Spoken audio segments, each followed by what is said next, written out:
Welcome back to everyone's favorite show, Everyone Hates Scarum. I'm your host, Jeremy. I'm contestant number 1, Pete. I'm Katie. That's all I got.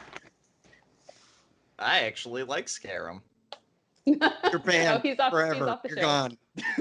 I'm sorry, that's going to mean we take him to a physical challenge. I was going to say we take him to therapy, but you know.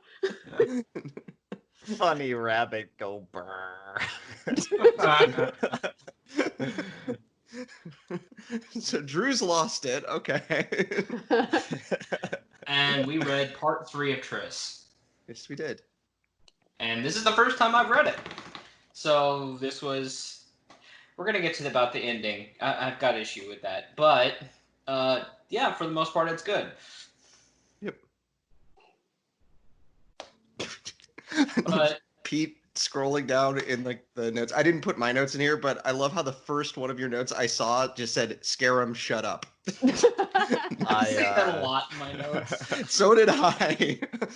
Just put it all. I'm on the wiki page for Plug Firetail, and it has some interesting trivia about him that we'll get to once his fate is actually mentioned.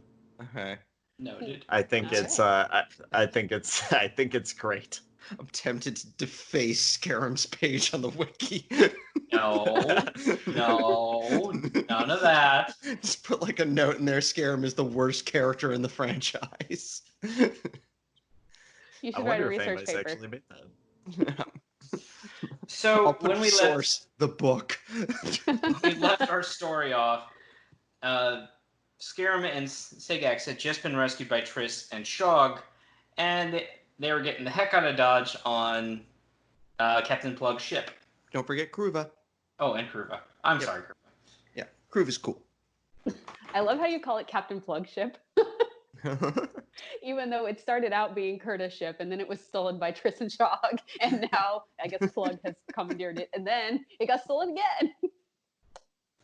What was the line in The Princess Bride? It's like, you're trying to take what I've rightfully stolen.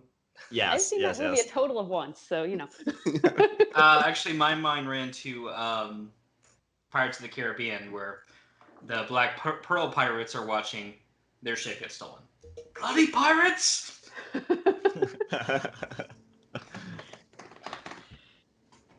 But yes, so our heroes take the ship and, haha, guys, we're getting away. Oh god, they're chasing us.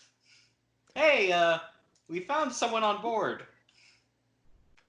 Yeah. Yep. Here comes Blad.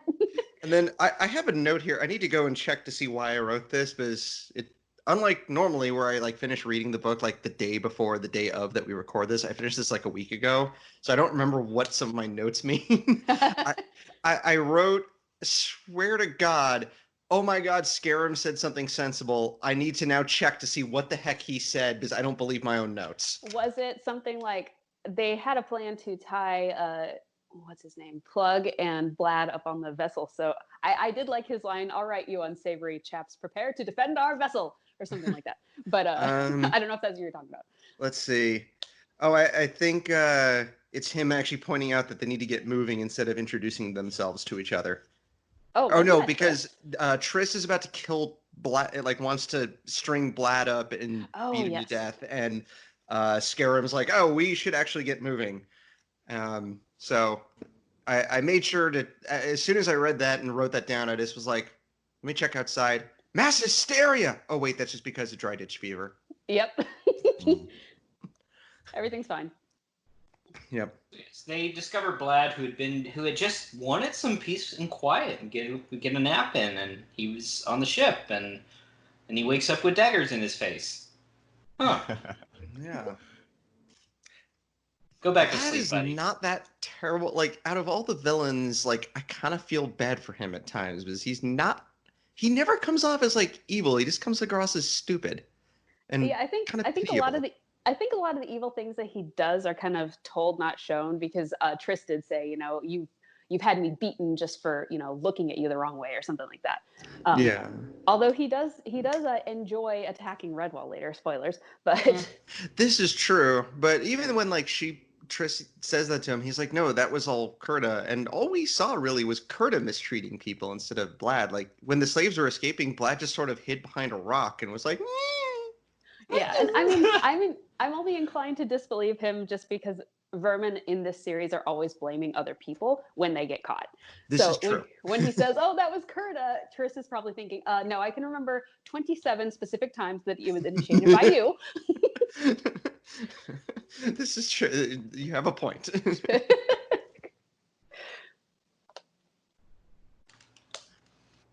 Yeah, but yes, they as we spoken, our heroes basically use the unconscious Firetail and Blad to basically keep the other ones from shooting them. Operation Vermin Shield Go. Yep. And Kurta is like, whatever. Hey, get rid of my pretender brother to my rebel brother to the throne, and this captain who's been annoying me. Yeah, Archer's fire. Yep. Thankfully, Slitfang takes exception to that. Yes. And they don't. Nope.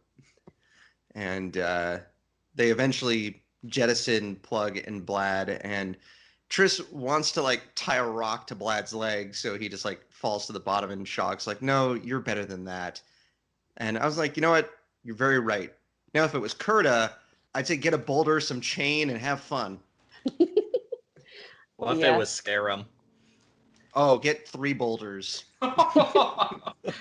If it isn't obvious, listeners, as I'm sure Jeremy's going to remind us again and again and again, he hates Scarum. It's one of the positives of there being no like book-to-book continuity after this one. We never have to see him ever again after this book. I mean, we do get other annoying hairs. Luckily, they are just your standard, annoying hair, and not Scarum level. So, in comparison, they're all great. Which one is the? Oh, go on. I was gonna say like the hair. One of the hairs in the next book, I always wasn't a big fan of, but also now I realize I might have like mentally blocked out that Scarum existed because he was so bad. So therefore, I apologize to Horty Braybuck. He's an angel. He's an angel. And he at least, we'll get there, but Horty at least meant well and loved his sister dearly. Yes.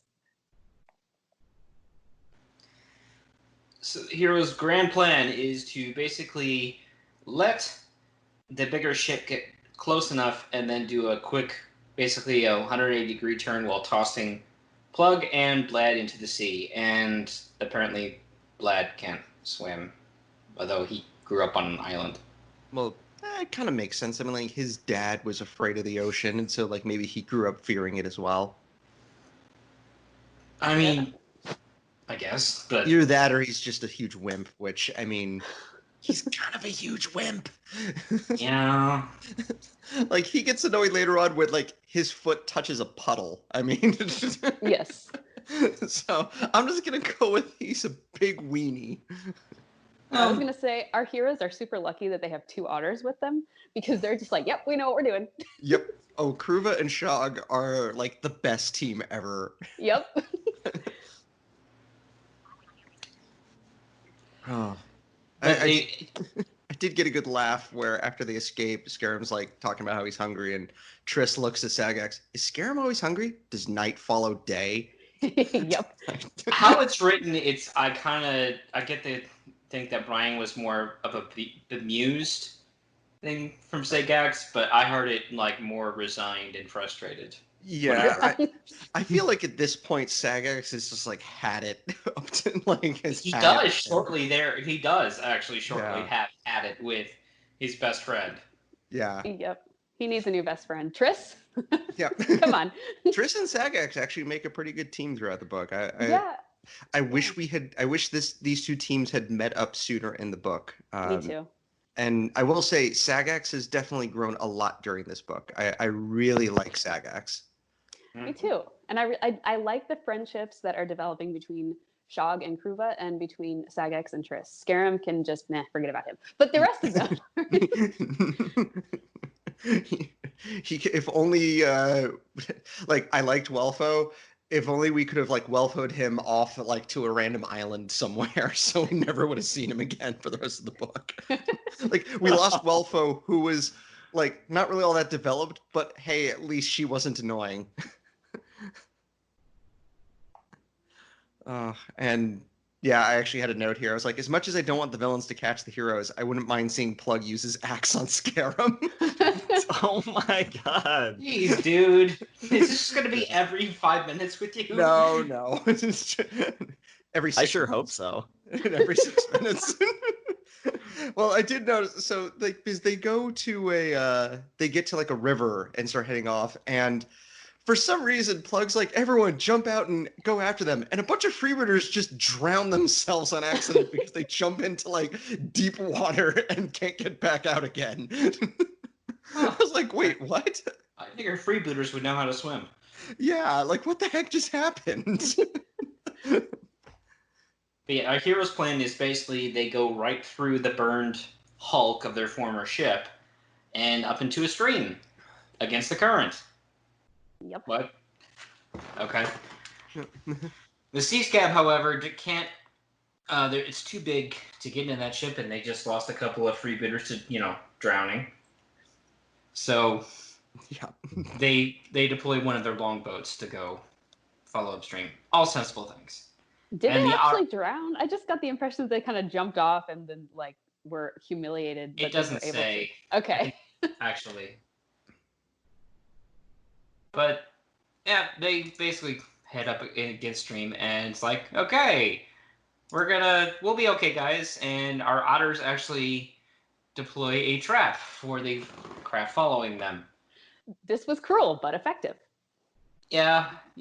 Plug's gonna have trouble sitting down for a while. Yeah. Yes. My comment was, ouch, Plug, and I thought Curta was the biggest pain in the butt you could get. Short version is that the otters form stakes that are just below the water's surface that will catch any boat coming their way. And unfortunately for Plug, these stakes are just positioned up so they crash through the Sea Scab longboat and into his butt. Yeah. Yeah. Ow. I almost felt bad for Plug at this point. Oh, I definitely did. Just that sounded horrifyingly painful. Yes, I just got to say the voice actor, he did a very good scream, but it's so funny because I could hear him consciously turning away from the microphone when he was doing it because I probably shouldn't blast the mic. Let me just face away. But it was really good. If you ever have to scream into a mic and, after your neighbors get angry at you for freaking them out, but yeah, the best thing you can do is actually give yourself distance from that mic. One, because you don't want to overload the mic's gain and get what's called peaking in the audio editing industry. And two, you want to give the sound just enough distance to travel. Because when you, and I'm going to do this I'm not going to scream into the mic, but just to give leaders. Demonstrate. If you talk directly into your mic like this, it sounds a heck of a lot worse than when I'm doing it like this. Yeah. I've never known about this in my entire life. Well, this is ASMR now. Captain Fuzz now. Captain Feedback. I know in radio especially, the microphone is always turned at a 45-degree angle, and so you're always talking straight on, but the microphone's kind of off to the side. So it really doesn't matter if you scream. Usually you won't peak unless you are like absolutely ripping your throat, in which case you should take a few steps back. But and that's the reason why mostly people don't need a pop filter anymore, as long as their microphone's set up at a good angle. And this has a lot to do with the book Triss. Well,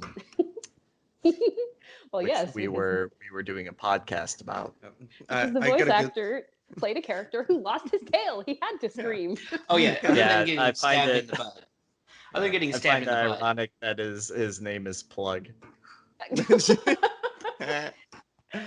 Other than getting stabbed in the butt, Plug is left with a stub. Oh, I was gonna make an adult joke, but don't I can't. do that. All fair, but I kind of know where you were going. Yeah, you know exactly where I was going. Well, I did get a good laugh, like right before Plug doesn't have a good day. I did like his smart ass reply to Vorto, where he's like, "Are we still on their trail?" And Plug's like, "No, they've taken to the sky and they're flying south like birds, idiot." Secretly, our heroes are actually in a Final Fantasy game, and they found Sid in the airship. There we go. Whee! But yeah, Plug gets stabbed in the butt, and he loses his tail as part of this. Oh, Yep. He does not take it well. No. Let me tell you a tale about a fateful trip. Hey, I thought I was the Gilligan's Island guy who makes the references. Now, I mean, to his credits, I like the scene. Go on. To his shipmates' credit, they actually have pretty good bedside manner. Yeah. When they have to give him the bad news, they break it to him lightly, and they're like, "Oh, boss, you know how your tail was attached to you before?" And he's like, "Yeah." Well, you know how you say sometimes we shouldn't get too attached to things? Well, he does not take it well. I mean, he's still in the anger stage of grief. And so yes. he tells them, Plug's now in what I call a sticky situation, is they get some glue and stick his tail back on, and it keeps falling off for the rest of the story. Actually, a good comic relief. It's pretty good. Because they randomly were like, boss, what is it? Your tail fell off again. And there's isn't there one point where he just like pulls it off himself while he's dancing and starts spinning it around over his head? I mean, that's what happens when you join yep. Vermin Raid. So, but yeah, Plug does not take this news well. He has them forcibly glue his tail back on, and as Jeremy said, it keeps falling off. And I'm sitting here thinking, like, okay, dude, this is a temporary solution at best. It's off. It's dead. It has no blood or nutrients. It's going to rot. Like the snake's tails. I don't think a lot of these characters think ahead very far. Well, didn't he say something like, I don't know what, I can't remember what the substance they used was now, but didn't he say pour some into the wound? I'm like, that's not, I don't think. Pine sap. That's not antiseptic pine by resin. any means. To be fair, none of them are doctors. Yeah, but I mean, if this was a more like realistic to life book, he probably would have died of some sort of terrible poisoning type infection thing. I learned earlier this week that with pirate crews, everybody gets a share of the booty, mostly being the captain, the quartermaster, the shipwright, and the doctor, which are things that you need on a ship. But the thing is, if they didn't have a doctor available, the shipwright became the doctor. In which case, lots of stuff like this happened where they're like, I have no medical expertise. I'm just going to put tape on it. And we'll hope you're fine. Yep. I wonder if they ever address workman's comp in these books. With pirate crews. That was a real thing with pirate crews, by the way. When they signed the agreement to join onto the ship, it was basically they attached a price to all of the body parts that you could lose in battle. And so, after the plundering, as long as the ship was, alive, then they would have to pay out to the crew. Well, I feel like Plug could use some extra booty to make him feel better. Yeah, I knew that was coming. Add it to the list. Darn it, Plug! I'm a pirate, not a doctor. I do like how he's like, how injured am I? They're like, not too bad. And he's like, well, that's a relief. Why are you tiptoeing around this? And they're like, oh, no. Sometimes these things happen. And he's like, oh, okay. I mean... He doesn't have he doesn't threaten to murder anybody. No. In fact, one of the I can say this bit of trivia. Plug is unusual among vermin leaders that none of his crew have ever attempted a mutiny or betrayal. And Plug is one of the only vermin leaders, and possibly the only main villain, who did not execute a disfavored crew member during the course of their book. Matt, good they for like him, and he likes them. Yeah. To be fair, he wanted to execute all of the ferrets and their water rat. Well, Yeah, the Yeah, rat. but that they're not wasn't- part of his crew. I was gonna say No. they're not his people. Yeah. No. It's kind of like how Ramska never threatened any of her crew, but she was totally ready to kill all the monitor lizards.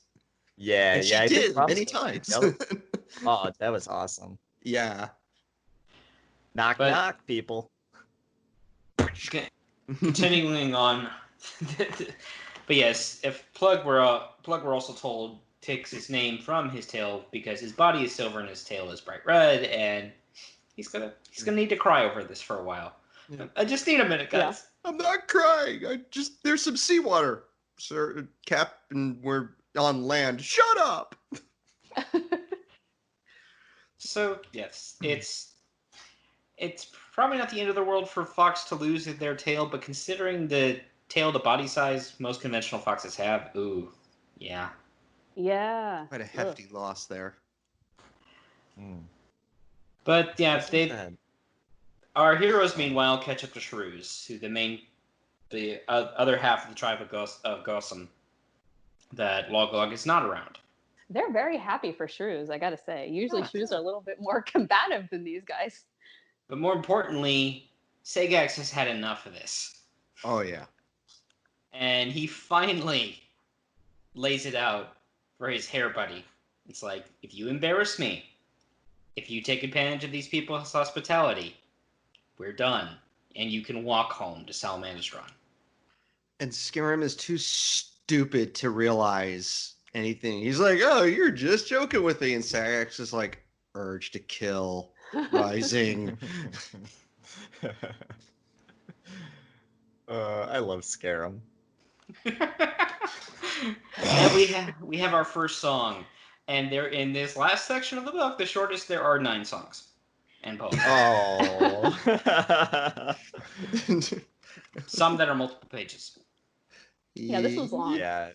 Jake's is Yeah. like, all right, we need a song. And they're like, no song. No, Jake's like, this is a slave escape story. Like, you can't put a song here. And he's like, okay, little bit of a song. They're like, no. Part 2. Yeah, no song. Come on, Jake's, please. He He's puts like, okay, 9 in okay. here, and they're not all Yeah, and happy. then they reach the last one. He's just like, songs. I was Some of them gonna are happy, some of them are not. Yeah. right. I will say, in chapter 32, I like Malbun's little ditty. Mm-hmm. There were a couple of songs in this section that I did like, but yeah, there's a few too many. Also, I don't know why I didn't realize this when I was reading through it before, but the chapter art for chapter 32 is terrifying because it's them getting ready to reattach Plug's tail, and it Yeah, looks like yeah, it's yeah. painful. Ugh. Oh. I'll be alright. Oh god, I'm not alright. He's fine. Please don't leave me alone with the horrible doctor. Yeah, Plug doesn't have any doctors. He has medics. And as Red vs. Blue said, doctors help people. Medics just sort of make you feel better while you die. What is the ferret holding in that picture? It looks like a torch, but also kind of looks like a sword. I think it's like the searing hot sticky stuff that they're going to use to attach his tail. Okay, so that's a cup with a bunch of steam coming out of it, not just a really misshapen machete. Yep, Yeah. correct. Which he doesn't need the machete; it's already been taken off. I like his hat. I like how he's completely naked except for his hat. Oh yeah. The other one, both of the others have a shirt and pants and like a headband, and this dude's just freewheeling. Well, that just brings up to... That's that why just he's a brings up- freebooter. Hey! That brings How you to- anthropomorphic are they? Thank you. Very. Two.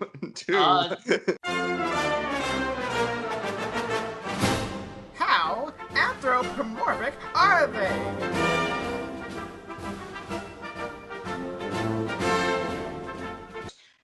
But in the answer to this question, it's divided in this section.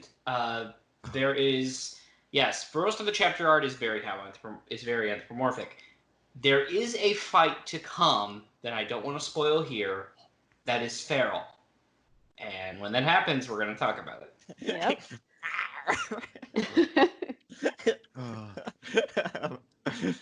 I'm sorry. No, you're not. It's been a long day. No, you're not. So I'm not, but meanwhile, back at Redwall, this was actually one of the puzzle solving things I really liked, where it's like a full on brainstorming session with a whole group of characters, and each one of them is contributing to solving the riddle. It's like an escape room. Oh my god, a Redwall themed escape room would be great. That would be I would fun. be a good mug for that. Yeah. The key's in the pie. Eat the pie.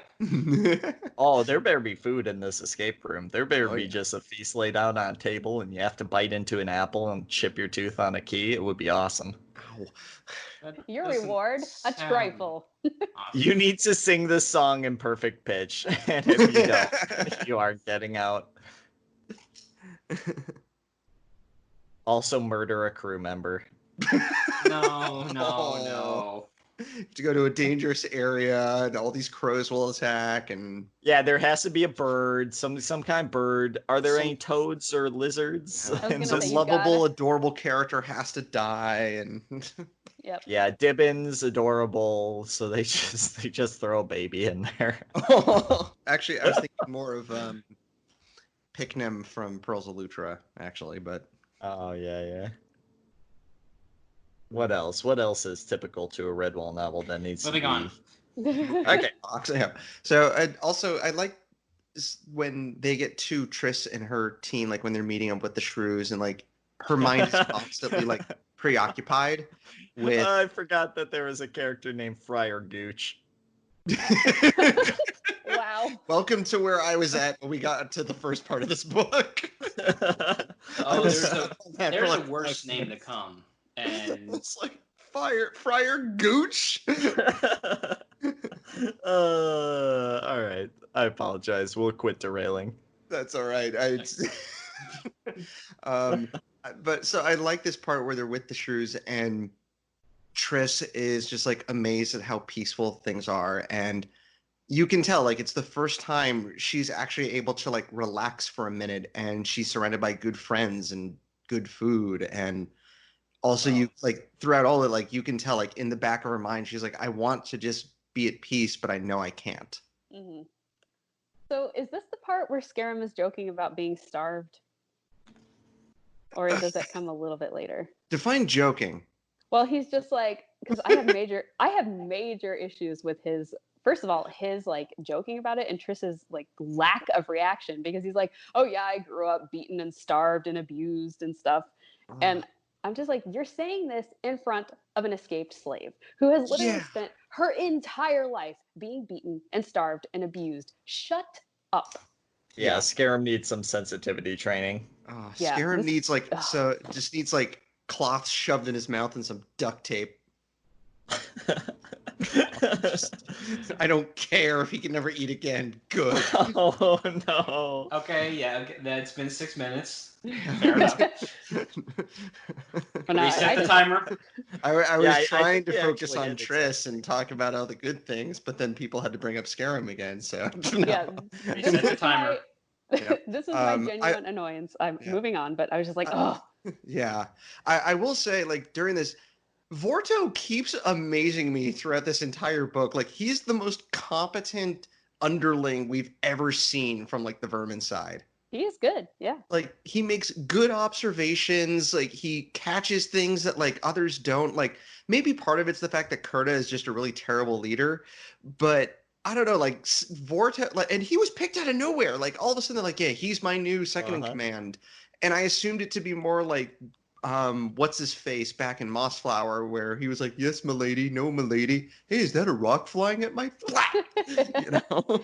But no, he's like, he could have been almost a main villain with how competent this guy is. I loved his line. He goes, Princess, how can they be retreating and beating us at the same time? It ain't right. Yeah. Yeah. And our Vermin group then also murders eavesdrops on the heroes at one point and basically says, oh, they're going to Redwall. That sounds like easy pickings. Die. Like, And Clooney in the afterlife's like, hang on, guys. I'll go make popcorn. I would have loved a smash cut from like them saying that should be easy to immediate like Kurta and everyone running away as rocks fly at them. No, Just I like this was a bad idea. all of the Clooney's just sitting at the Dark Forest gates, and then another villain materializes beside him, and he's just like, "You try and attack Redwall?" And the villain's like, "Yeah." And then they're sitting around, they're watching somebody else try, and of course they die, and then they materialize.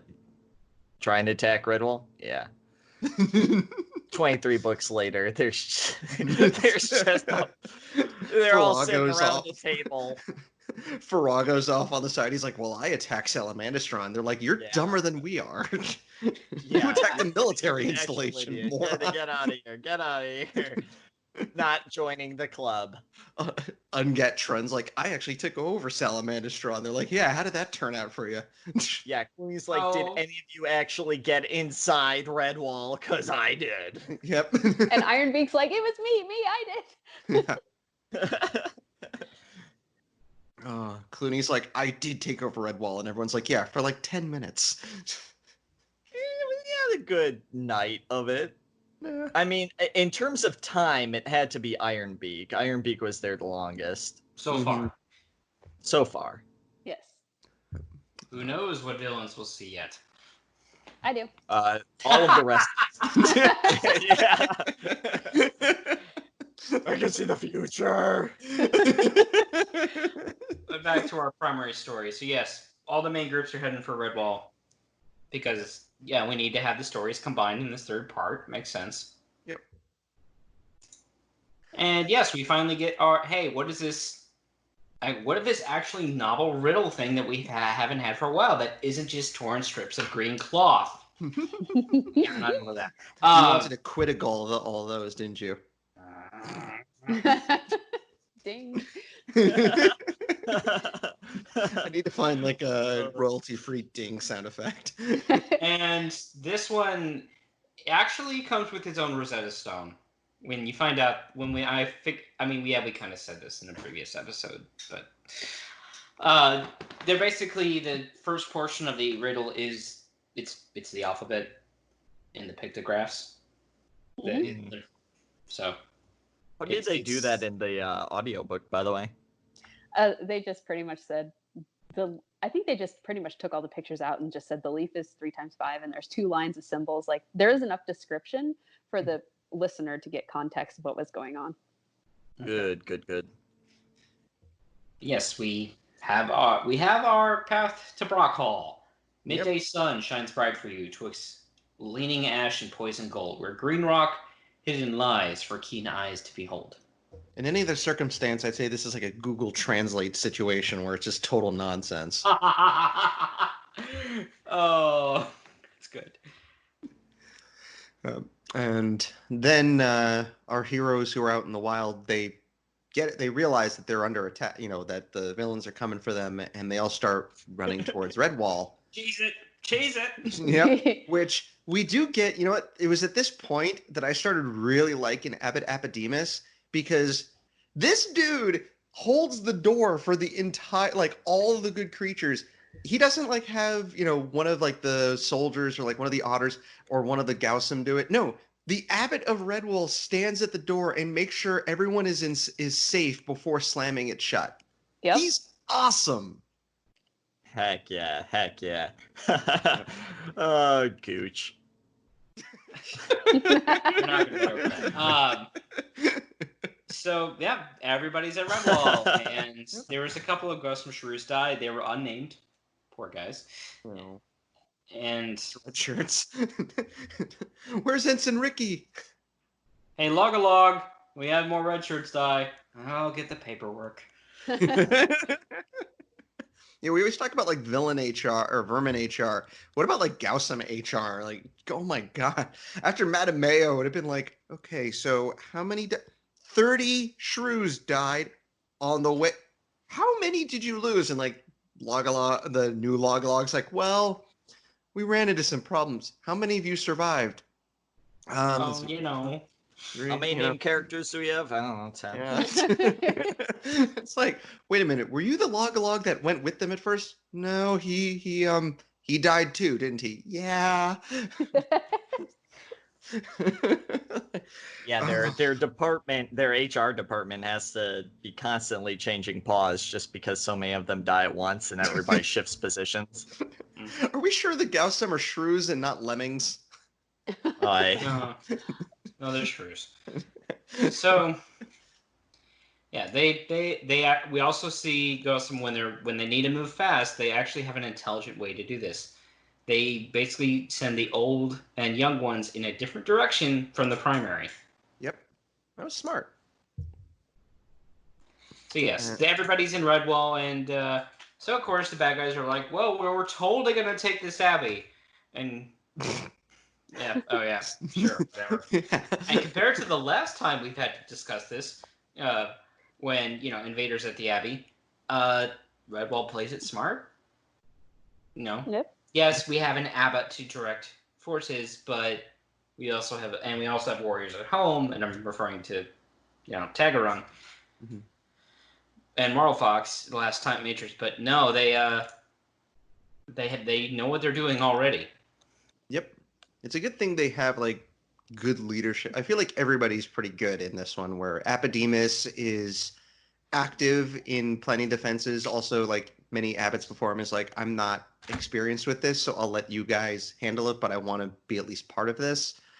And it's definitely like a big change up from like it's been forever since we've had like like an abbot in these books. The last time was Tansy in Long Patrol, and she disappeared into a hole for like the second half of the book.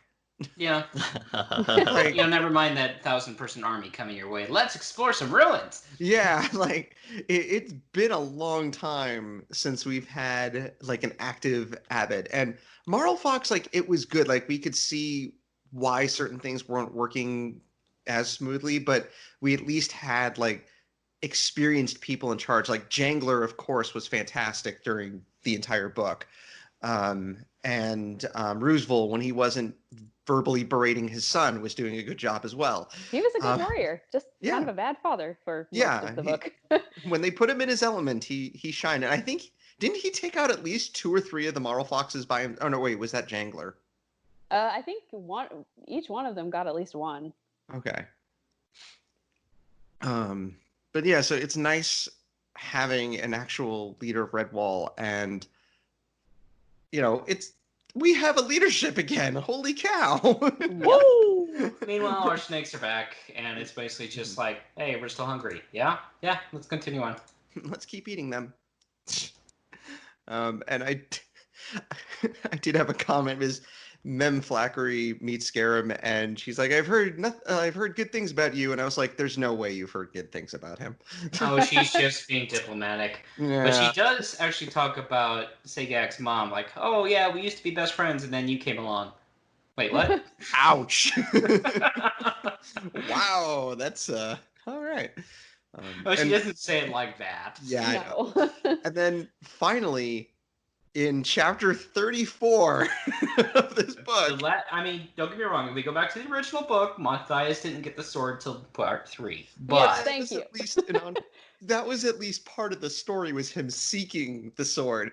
This one, didn't you, Pete? Did you say one of the big selling points was like, oh, we're finally gonna have like a girl's gonna wield the sword, and it's like, yeah, 34 chapters into the book, she's finally gonna pick it up. It's gonna be like another 5 before she actually uses the thing.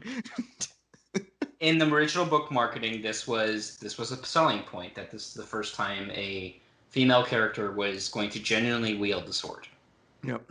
34 chapters. Tells you how long and when. Yep. I will say, when she gets the sword, it's handled very well. I could still hear the Nintendo's Legend of Zelda Master Sword poem music. Yep. And I especially liked Apodemus commenting on how he believes Triss is now carrying it the way Martin used to. So screaming. So when what does that mean? She's going to lose the sword to a vermin? Yeah. I'm sorry. She's carrying it lightly and with an open paw. I was going to say, Martin didn't lose this sword. He lost his father's old sword. Okay, good point. Yeah. He lost it, got it back, and then it was snapped in half. And But again, that was his father's sword. It wasn't this one. And only to set up what happens later, I've kind of heard Triss's dialogue in Inigo Montoya's voice. I am the daughter of Rakaram. No beast in the Northlands could cross swords him. Though I am a slave, I was brought around swords. But this blade is different. I know it like I know my own paw. Hello. Prepare to die.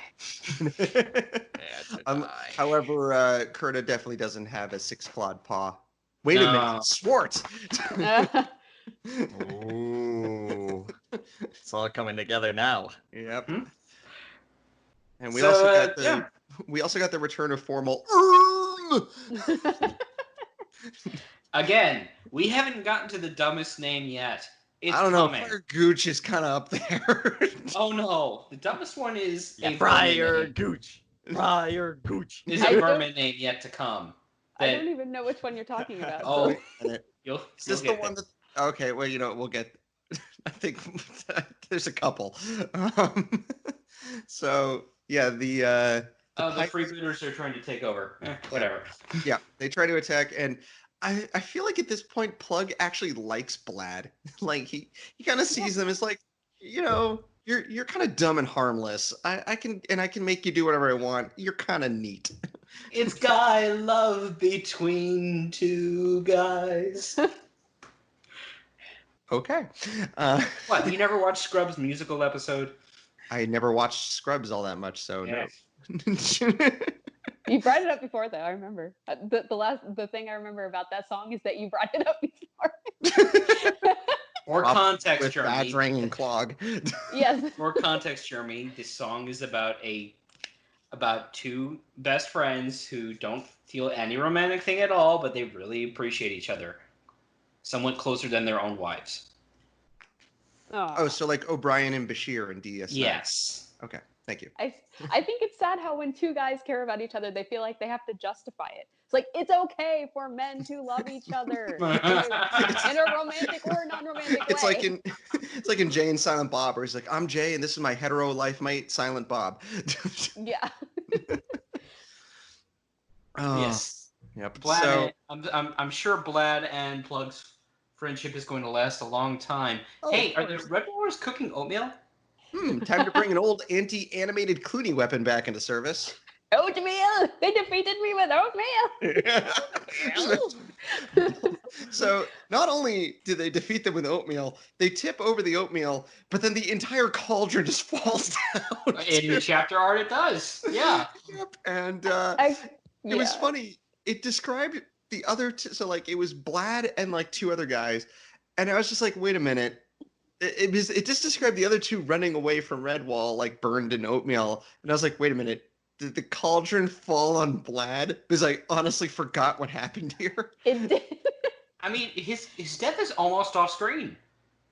I mean, it's not even, when I went back and reread the oatmeal section a couple of times, and it doesn't outright say Blad is dead or even injured. It's not until his sister even mentions it.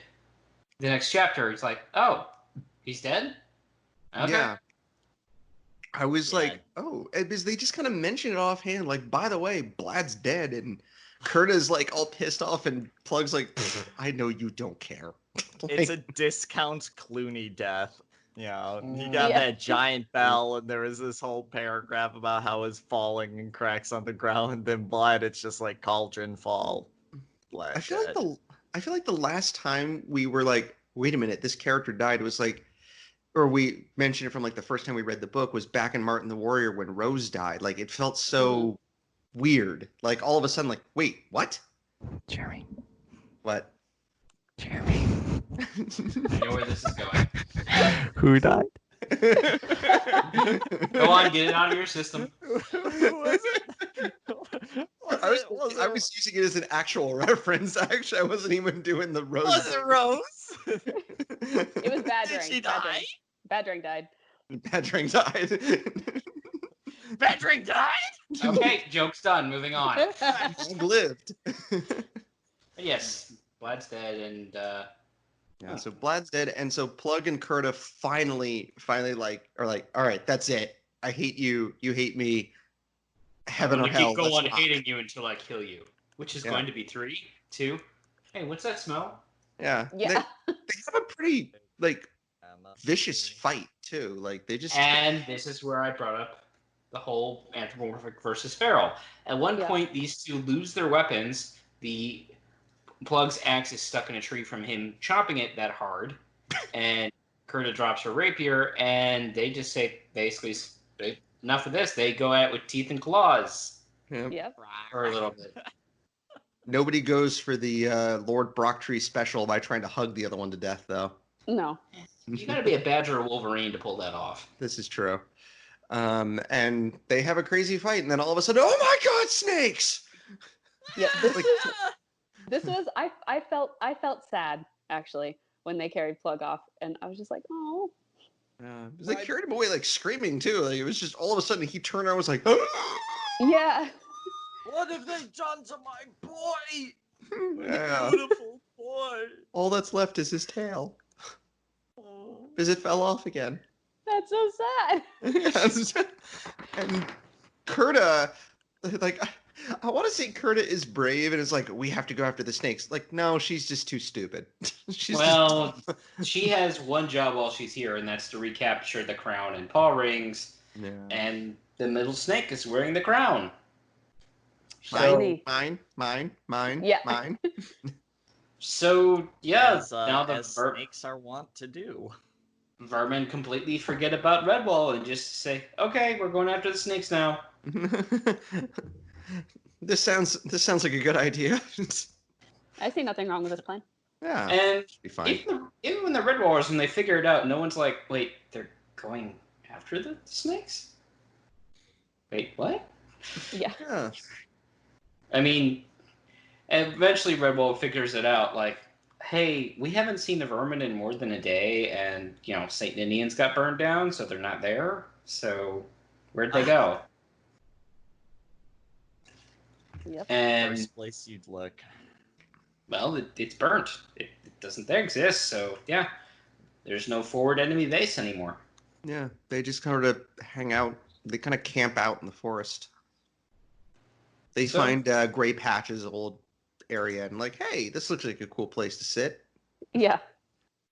Nobody knew St. Ninian's has a secret basement, which is now the base of operations for all of the vermin. I was going to say, is it the into a hole. Yeah. Was that actually where Oak Tom went after he was done patrolling the forest? No, I like to think it's the hole that That's stately Indians. Oak Tom goes beneath to the Batcave. Holy distraction from the podcast, Batman. So this is also where I put the note. I'm like, is this the first story where the underlings are smarter than some of the big bads? Because Riggin and Vorto are way smarter than Kurta. Yeah. Yeah. I wouldn't say it's not the first one, but it's definitely the first story where the underlings don't even entertain the notion of, hey, they're being really stupid. I'm either going to leave or try to take over. Yeah. Cheese Thief was a genius. I was thinking more like Truly. I was thinking more like Fortunata in Mossflower, where she was very crafty throughout the book, though granted now I think about, didn't she get tricked and then get turned into a pincushion? So Yeah. Well. Yeah. Ashleg was the smartest. He just got the heck out of Dodge. I was gonna say Ashleg was the only one who got a happy ending. He booked it. He's like, I'm done with this. Well, we can't call Clog's ending happy because he clearly lost his mind, and we now know what happened to him. Mm-hmm. Yeah. Oh. So He the went on Redwall. dank adventures.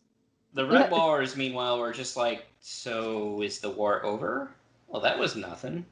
Huh. Yeah, that's gotta be unsettling, kind of waiting for them to come back, and they don't come back. It's like, man, as soon as we stop waiting, as soon as we stop posting sentries, they're gonna come back. No! So the Redwallers get the bright idea, and don't get me wrong, figuring out why the vermin left is a good idea. But chasing them down, I was surprised the Redwallers were so willing to do this. more on that in a bit. So yeah, they get a party together and they figure out, wait, they're going after the snakes. Yep, and they leave Scarum behind as some sort of guard, I guess. Yeah, and Kruva literally draws the short straw to stay behind with him. Yeah. They're like, let's leave an otter behind. Well, which one? I don't know. Rock, paper, scissors? And then Kruva and Shog, who have become the best of friends, and Kruva's like, I'm gonna make some hot root soup for us to share. And Shog's like, yeah, that'll be great. And I'm like, this will end just happily and it'll be fine. Oh no. Yeah. Oh, that made me myself sad. Yeah. At the beginning of chapter 37, I really liked like the introspective moment with Triss, where it's like her thinking about, how peaceful things are there and thinking about how she eventually does need to go back to Riftguard to free the slaves and take out Arugula. I don't care what his actual name is at this point. I'm calling him Arugula. All right. Canon accepted. Thank you. And it gives us like a good idea of like who she is at this point. And I wish we really could have gotten a lot more of these over the last 300 plus pages. Mm-hmm. Like I like the bit. Triss gets a lot of really good moments in book 3. I wish we could have gotten more of those throughout the entire book. Yeah.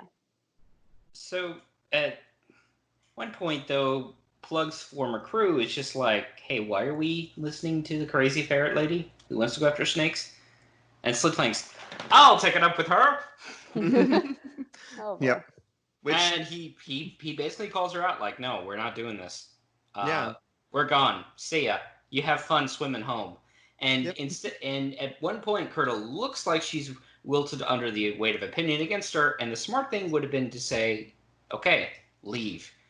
However, Slitfang is not smart in this case, because he keeps prodding her. And he loses his head over it. Oh, yeah. And his paw. Yep. It's... Well, Kurta didn't want them to leave because she wanted to send them in as, bait. The bait, the red shirts. But with Slitfang and crew, I think it was like we see why Slitfang wasn't the leader is because he's like, oh, I have power now. Ha ha ha. Why can't I feel my everything? Yeah. I mean, don't get me wrong. Slitfang to this point has been tactically smart when Plug is not available. Yep. However, without he rolled a 1. Yeah, he rolled a 1 on his intimidation check. Yep. Aww. Yep. So now the freebooters are deprived of their weapons outright and saying that they're only going to get them back if Kurta thinks they need it. Yeah. Okay, red shirts, time to die. Yep. Yep. And Vordo comes up with is he the one that comes up with the horrifyingly ruthless and cruel but actually smart horde leader plan of let's just stake out one of the freebooters in front of the snake's den and use them as bait? It was either him or Riggin. I don't remember which one. I had written because Vorto was kind of being a dingus in the previous chapter where he's insulting the freebooters, and it's like, dude, shut up, you want them on your side. And so I wrote, Vorto got his brain privileges back. So he must have come up with something smart. Hang on, I'm double checking, but yeah. Here we go. Yeah, this is in the paperback book. I don't know what page it's on the the digital or hardback version, but on page 331, it says Vordo had been thinking up a new plan, which he outlined. No real need for him to go charging in, Your Highness. Suppose we was to stake one of the freebooters out in front of the den. All right then. Yeah. And it was also his way of said Vordo was not too happy about exploring the snake's den to find the royal paw ring, but he said nothing, knowing he could drive any surviving freebooters in ahead of him. So, and this brings me to the worst name that this book has. Oh, Scummy. And no. Oh. No. In Scummy's pretty bad. In chapter 36, we are told that the vermin are making food, and one of their cooks is a female one, mind you, a female ferret named Fatty. Oh, yeah. Are you even trying anymore? I don't know. I think Scummy is... No, we have Scummy, Stinky, and Fatty in this book. Where's Dopey, Doc, and... Oh my god. The 7 Kurta and the 7 freebooters. Oh god. That just leaves in chapter 37. Yeah. Like she said, Triss gets her moment and they go out and hey, let's find these vermin, but let's not try too hard. We don't want to run right into them. Yeah, they're not in a huge hurry, and I do like especially when since they're on snake hunt. Well, when they get to the like former camp, Sagex finds Plug's axe and goes, "This is mine now." Yep. I'm keeping this. Finders keepers, losers eaten. Yep. Yep. And I do like there's a good little comment in here where the whole group is aware of the riddle due to like a discussion during guard duty. And so that completely eliminates any need of like exposition of, well, let me get you caught up or things like that. Like I thought that was a very smart comment. It was, yeah, because I mean, what else are they going to do for hours and hours sitting up there? Yeah. Listen to Scarum complain. Well, yeah, I was just gonna say, since you brought up Scarum, I've been consciously trying to dial back my hatred of Scarum, but I was just gonna say that I was wondering why I enjoyed like the banter and the kind of camaraderie between these characters as they're going out on their vermin/snake hunt. I'm like, oh, it's because Scarum is not there. Yeah. Don't get me wrong. At one point in this, Scarum does show that he is actually Salamandastron trained, and he's able to get when the vermin are initially attacking Redwall into groups to hold them back. Like he assigns ranks and groups, and it's actually tactically smart. So clearly, at one point, he went to some sort had a basic education. Yeah, my reaction to that was, since when was Scarum competent at anything besides being a dingus? This just shows me that there are glimpses. There are tiny glimpses of the hair that Scarum could be if he would let himself, like if he would be less selfish and less greedy and less himself. But I feel like if Pickle were here, we'd be so much happier because Pickle Sagex, is like this done right. Sagex also mentions when this comes up that, hey, we did go to school, but you and I were kind of terrible students. We tended to skip. Yeah. So good on his parents for like, hey, you're gonna roll this mountain, you need to know military tactics. Mm-hmm. Yeah, and Sagex has been like getting more mature during this too, and saying like, when I do eventually go back, I'm gonna be, But there was in a previous chapter, I think it was in book 2 maybe, but he was like, when I do go home, I'm gonna take things seriously. Like you can tell that he's not just a rambunctious youth at this point. Yeah. No, I mean he was willing to threaten his best friend to, act. So that's a start. Yeah. And so like another thing I liked during this part was their little tree poem. And then I did have one question though, is they talk about these different trees and they ask like, Mokug, because he's like, I don't really know what trees look, what the names of the trees are, but I know what they look like. And then Triss perfectly describes this one tree, and I was like, how the hell do you know what this specific tree looks like? You grew up at Riftguard. But did they have tree school at Riftguard? I think she's just Clearly. Because she's a squirrel. I think she just, I don't know, naturally knows about that. Like otters kind of have an instinctual grasp of waterways, I guess. Maybe I don't know. Drufo taught her a little bit, but yeah, I was just like, how do you know that? Like nothing against Triss or anything, but it's just like you really have had no formal education or anything. Well, you see, there was a point when a particular traveling squirrel, who we won't mention, showed up at Riftguard and then had to go out again on another nature walk. So is he just like the traveling guy that like provides random information and trivia to people and then leaves? Yep. I mean, he said, "Go now. The forest needs me." He's that NPC who, when you're playing an RPG and you walk right into town, he's the exact guy you need to talk to, and then he disappears. He's that guy that always somehow gets to every destination you're going to ahead of you and knows everything you need to find out. There you go. If we're gonna borrow, the best example I could think of is in the original Pokemon Red, Blue, and Yellow, there was that guy standing in the front of every gym who basically gave you the skitty on how to defeat the gym leader. Ah. Okay. All right then. Triss used Martin's sword. It was super effective. Indeed. And we go back to Redwall in the next chapter, and at this point, Oh, I was like, I love Abbott Appodemus. He's acting like a Dibbin, and he's teaching the Dibbins to skip stones across the pond. Yep, They're having a contest. And it's so adorable. And he's playing around with them, and he's like, "I don't mind skip this many times." They're like, Abbott, and like all the Dibbins are laughing and having fun. I'm like, you know what? After two, and I was like, after 2 books in a row with no established Abbott or Abbess, I am so happy we finally got someone like Appodemus. He is wonderful. Unfortunately, the prize for this kids contest that they were supposed to share this lovely trifle, and yes, Jeremy's about to go on another Scarum rant. No, that's gonna be the next chapter. I thought you sneezed. I mean, it's both. Okay. Yeah, it's combined. Yeah. It's both because we find out this special trifle that was being cooked for the Dibbins has mysteriously disappeared. And Kruva is immediately like, I know who did this. Yeah. And you know what? Kruva shows that he has also gotten like a little bit more mature and like respectful, because he mentions that Scarum like as a hare is being terrible, and immediately then says to Mem, I apologize. I'm not including you. I'm not including anyone else. I do apologize, but he sucks and he is a hare, but you're cool.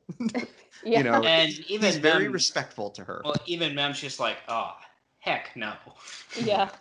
Yeah. So good on, you know what? I like Kruva in this section, because then Mem, Malbin, and Kruva drag him away. Yep. And he literally stole food from children. He did. What? And Appodemus even says, like, I'm going to punish him.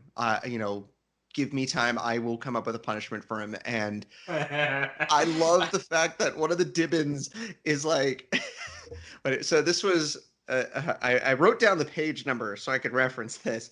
Mouse Babe Turfy said, chop off his tail and baff the daylights out of him and make him go to bed for 11 days. Oh no, not 11. And I love Mem's response, which is that all? Letting the cat off far too easy, if you ask me. What?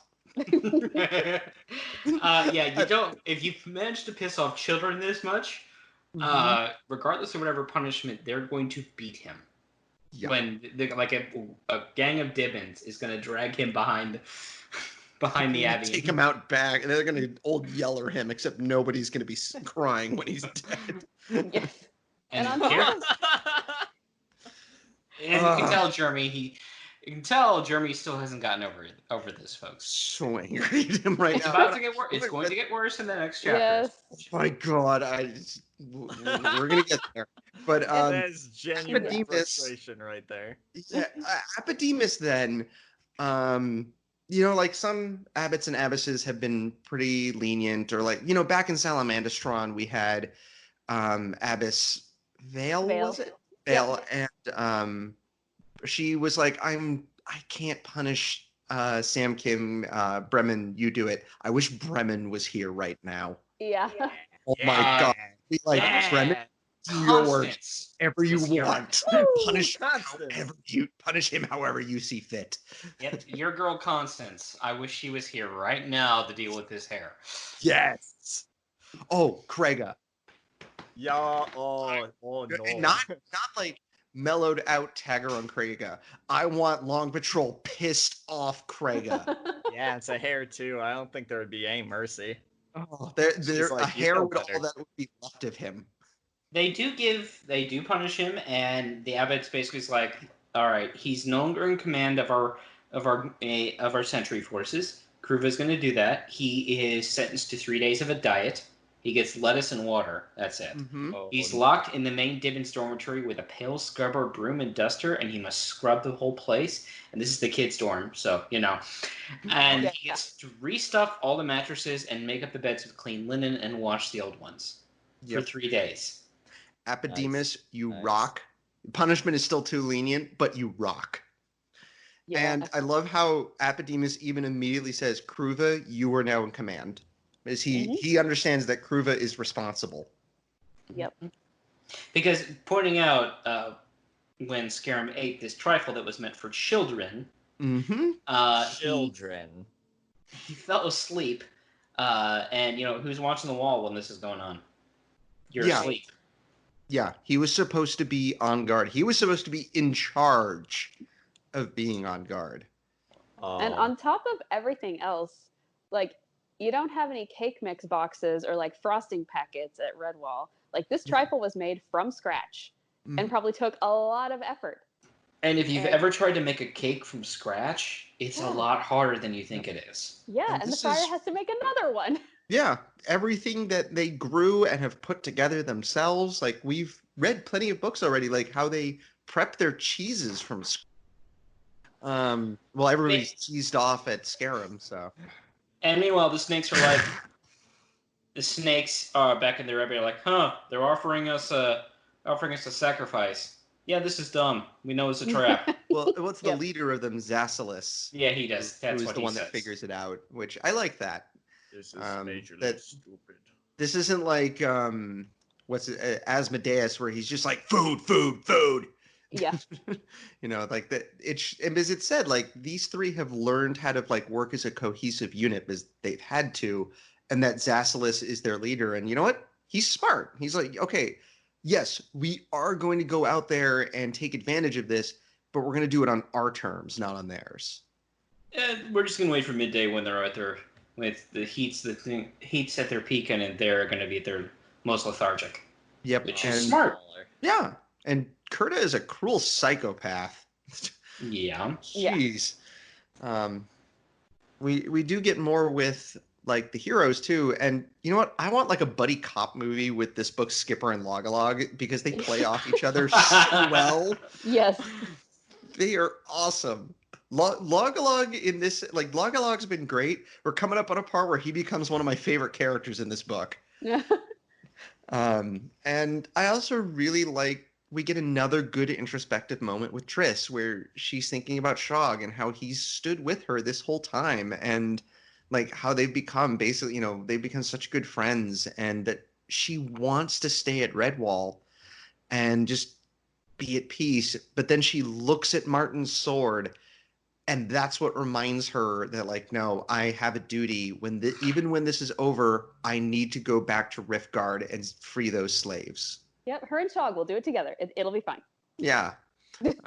And again, I wish we could have gotten more moments like this with her throughout the book. Yeah. We then get a nice little touch about Brockhall, which they've said, you know, it's like the ancestral home of badgers. The secret entrance is Sagax has to work to, like, you know, it's basically kind of like that secret room in Salamandastron where only the badgers can access it. Mm-hmm. So it's this giant stone thing that most of the time, only badgers would be able to get in through. And I think that's a really nice touch. So I have a question. It says turn halfway and slide south. Was that written in the Riftguard alphabet? Let me double check. Good question. Because why? Because it's Brockhall. Yeah, it was. Yeah, it was. Huh.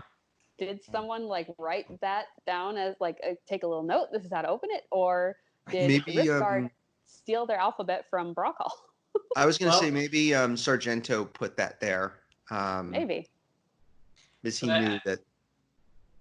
And yes, I'm calling him Sargento. I don't care what his actual name is. I'm going to say it's just the Redwall tradition that instead of drawing a direct map or, you know, leaving exacting instructions, you know, they have to put in a riddle. Could you imagine like a Redwall GPS system? Yes, with Martin's voice. I would actually really like that. Or it just tells you the directions in riddle.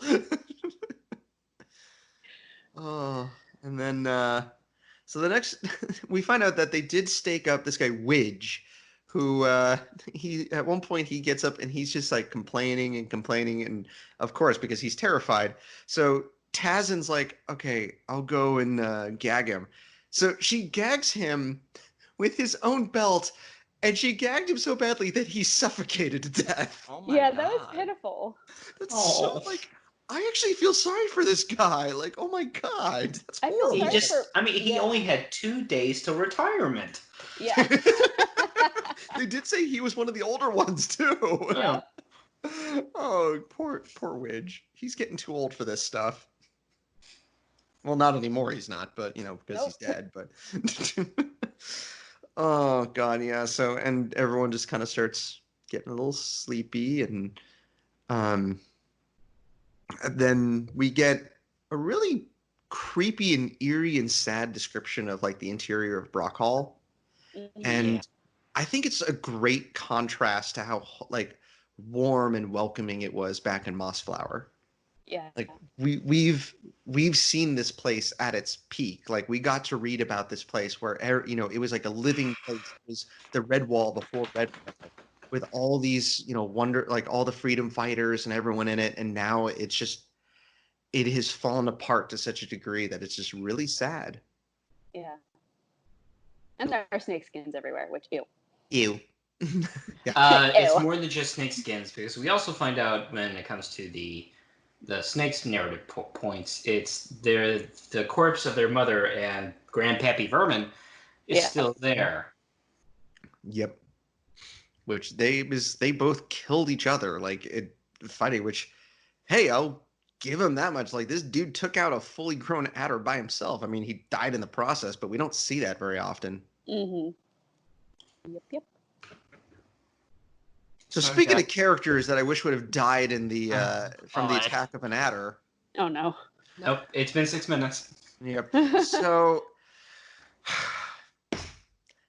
Scarum. Did Jeremy just set down his soapbox? No. Oh no. I'm setting up the rant cannon. The rant cannon. Rant cannon that I want to shoot Scarum out of straight into a wall. And I literally, this is straight from my notes, Scarum is officially the worst character and biggest dirtbag in this series. I hate him with every fiber of my being. So it was bad enough in the previous chapter. He steals food from children, so he's already like worse than some of the villains that we've seen. I feel worse for Widge. Honestly, Widge is cool. All right. Scummy also. He was saddled with a terrible name. And he even made up a really cool poem for poor Plug. So that was awesome. Blad. Yeah. And Blad, too. That was really neat. You know what, Scummy? You're cool. I'm sorry your name is Scummy. And so Scared does this. And when they punish him, instead of accepting it and being like, okay, yeah, I was a scumbag, he runs off and complains about the fact that they were punishing him for the awful thing that he did. Yep, and he's eating something, so he stole from the kitchen. He stole more food! He stole more food! He's like, oh, they'll be sad when, they'll find my young wasted dead body. Don't be a tease. I wish you was tied up to that steak instead of Widge. Oh my God, like, there is no other character in any other thing that I've ever, any game that I've played, any movie I've seen, TV show, book, whatever, no character is worse than him. You could take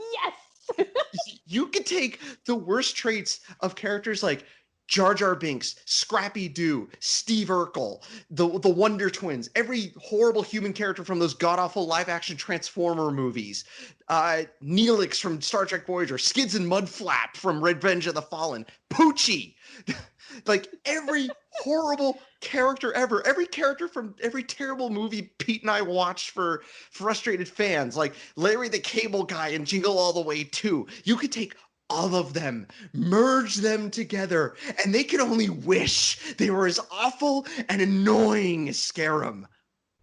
I've got one who's worse. Impossible. I don't believe you. All right, hit it. Okay. Well, you haven't read Harry Potter, have you, Jeremy? I have not. I am very, very tangentially aware of some things about it. Okay, Dolores Umbridge. I don't know who that is, unfortunately. Okay, well, the difference is Dolores Umbridge was written to be hated. Yes. Yeah, she's a straight villain.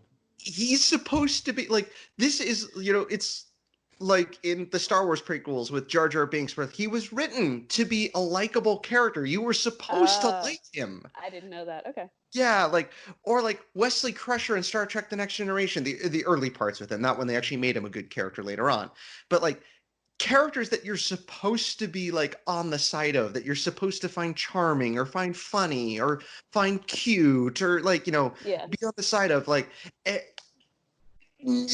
nobody is worse than him. I honestly, like, even in all those god-awful fanfics that I MST'd over the years, specifically a couple that I can think of off the top of my head, they're still better than this guy. At least they didn't steal food from children.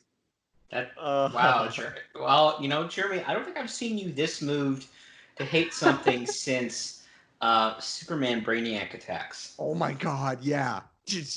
Can we watch that now instead? Instead of killing the Scarum? I would rather watch that movie for every scene Scarum is in than ever read anything with him ever again. Okay, thank you. You've made your point. I was gonna say, I've got nothing to add to that, so. No. You feel better? A little bit, yeah. I Okay. think I need to I'm going to take a drink of water now. Yeah, you probably should. And the only reason I agree with you about Scrappy-Doo is because they actually made him the bad guy in the first live-action movie. They learned. And those were baller, by the way. Those movies were great. So yes, meanwhile the vermin are attacking the snakes after the snakes come out and eat a few of them. Yep, and then the snakes retreat back inside, and Kurt and everyone like, "Oh, hi, Redwallers!" Yeah, we think this whole battle right here, where they all charge inside, like, it's chaos, but it's like a good Sunday, see the Redwallers, face the vermin, and watch as the adders roll over cars. Ticket pays for the whole seat, but you only need the edge. I liked the chaos of this fight scene. Now I'm going to move over to something I very much liked, is this whole sequence right here where like the snakes literally crash into the Redwallers. Everyone freaks out. All of the vermin charge in. And even though this is all like crazy, first of all, it's by design, and I found it very easy to follow. And any details were not told during this is by design as well. Yeah, I did like when the Redwallers first enter. I almost said Cavern Hall. That's not right. When they first enter Brock Hall, it's dark and quiet, and all of a sudden, just eruption of chaos. Yeah, and there's very little light that they have here too. So like they're almost all fighting in the dark at this point. Yeah, and the Redwallers themselves are the ones that kills all three snakes. Yep. It's not the vermin at all. Yeah, Triss takes out one. Sagax takes out one. Who took out the third one? Sagax takes out the brother, the little brother. Let's see. Triss takes out the big brother, and the sister is taken down by. Was it Shog? I think it is Shog. Okay. Yeah, because I know that Makog was like running away, and so he like ran into Triss, and she fell down, and one of the snakes is like, "Ha!" and strikes at her, but then Shog unfortunately jumps in the way. Not unfortunately because I wanted Triss to get hurt, but I would rather that neither of them get hurt. Yeah, it said it was Sestra. He shoved his spear right down her throat. Yep. Ouch. But he did get bitten, and then for a while it's not brought up again. So in the back of your mind, you're like, okay, that's bad, right? That's bad, but he's gonna be okay, right? I mean, we've seen adder bites survive in the past. Sunflash was okay. It'll be fine. Yeah, you just lie down. You'll be okay. And meanwhile, we also told Sajax has finally rolled a natural 20 on his blood wrath check. Oh yeah, he loses it. Yep. He's angry. And yeah, his red eyes shone in the gloom. He is possessed of the dreaded blood wrath, and neither injury nor phobies can hurt him while he's at it. Yeah, he's just Sagax smash. He's like the Doom guy.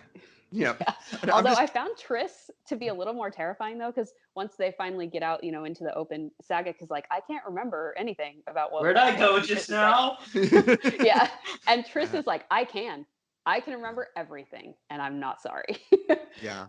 Because she saw she finally got her moment of this isn't like a captive where we're just an unarmed captive. It's no, I see all the people that tortured me for the longest time, and now I finally get to fight back against them, and I have something to hit them with.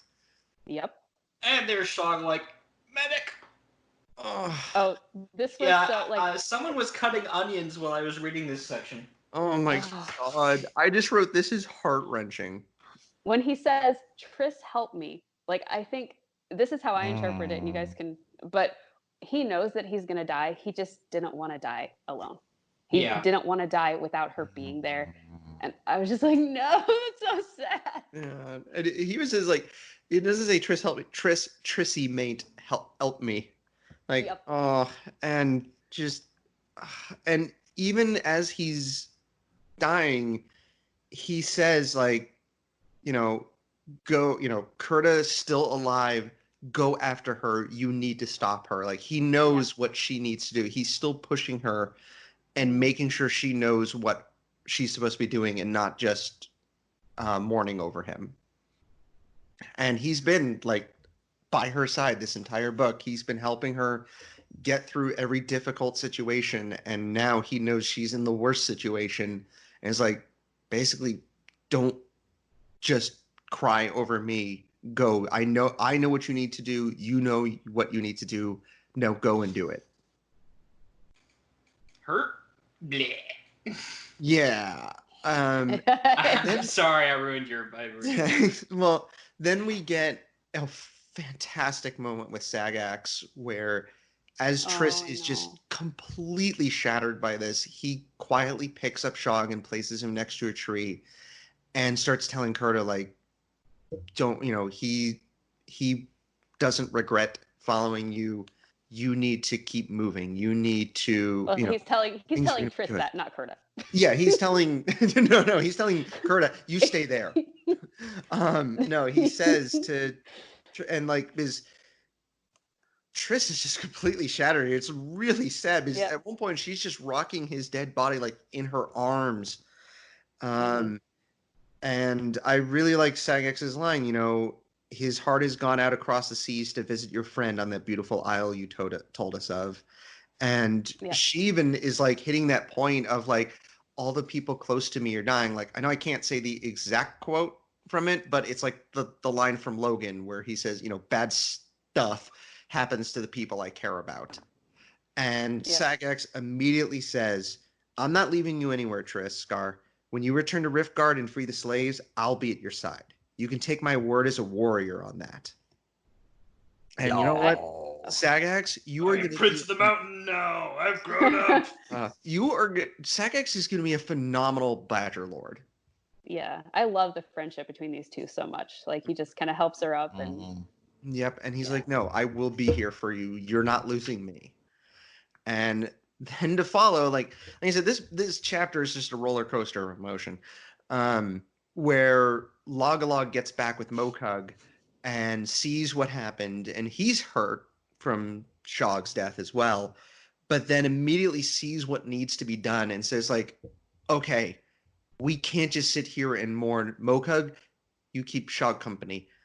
You two, with me, we're going to go find Kurta, and we're going to make her pay. We are going after them right now. I know what you guys know. You need to get moving. And yeah, this Logalog is fantastic. Meanwhile, Kurta's like, nice crown. It's going to go right on my head. Mm-hmm. But anyone want to challenge me first? Okay, good. Now I'm going back home and I'm full on queen. Well, what about your dad? What about my dad? I don't like Sargento. I like Kraft. Oh, you've been saving the way you use that joke, haven't you? No, actually, I just came up with it. I was going to say, and Jeremy won't get this reference, but I would say she's gone full on Cersei Lannister with how invincible she thinks she is at this point. Thankfully, that's about to be proven wrong. Yeah. Also, you know what? Word up to the, great shout out for this nameless shrew. That's one of the only because they left a couple shrew guards, and two of them are killed, or one's dead and one's unconscious. And the one that's awake is injured, but even says to Logalog, let me come with you. I want to help. That's such a Gaussum attitude. Yeah, you know what? You're awesome too. You're brave. You're injured and you still want to help Logalog, Triss, and Sagax. You know what? You're cool too. So, yeah. Meanwhile, we have our terrible hair that I'm going to take over telling about this part so Jeremy doesn't soapbox again for the next 5 minutes.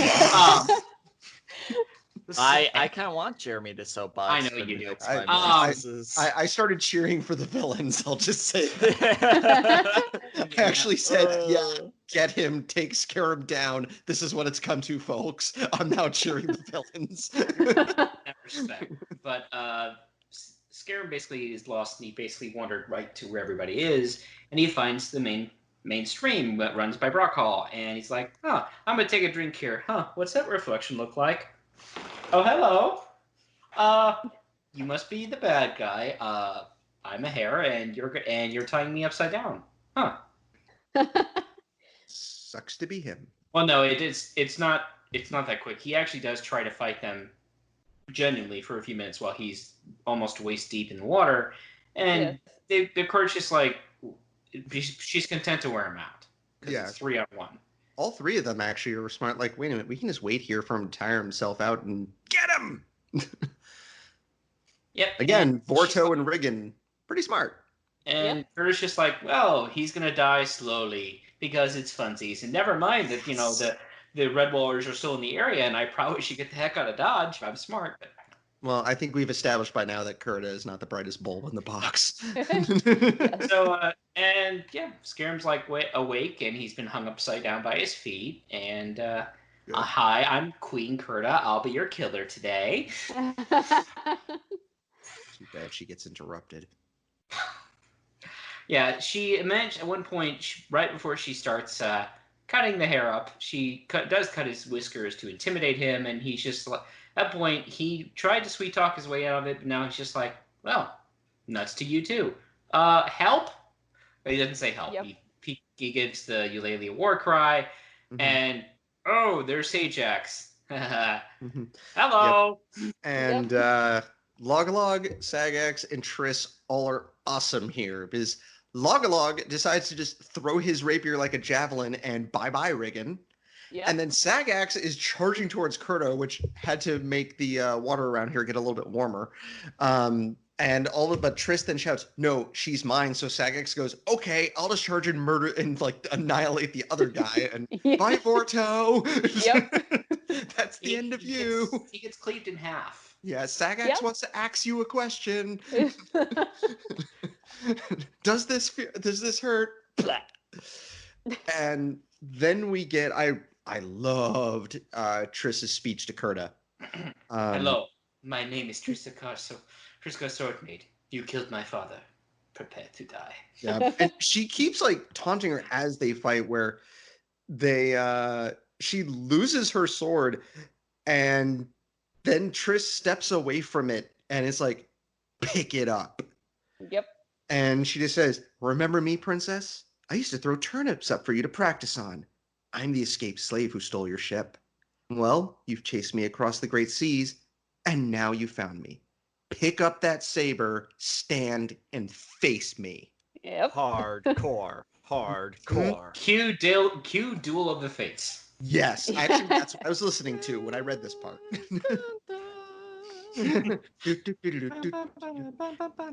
Yeah, but there's a thing here with the Sword of Martin that it's very rarely used to kill people, like kill the big bad directly. A couple of minions here and there that happens. But aside from Martin himself, there's very few instances where this sword is used to straight up murder the big bad. This is true. When Martin had Luke's blade, Batarang? Yeah. Actually, Martin actually didn't even use the sword to kill Sarmina. She took herself out by falling into the water. Yeah, I mean, there's a lot of villains taking themselves out in these books. I'm sure that won't happen in this one. Oh, wait. Hey, Kurt, are you okay? Yeah. You all right?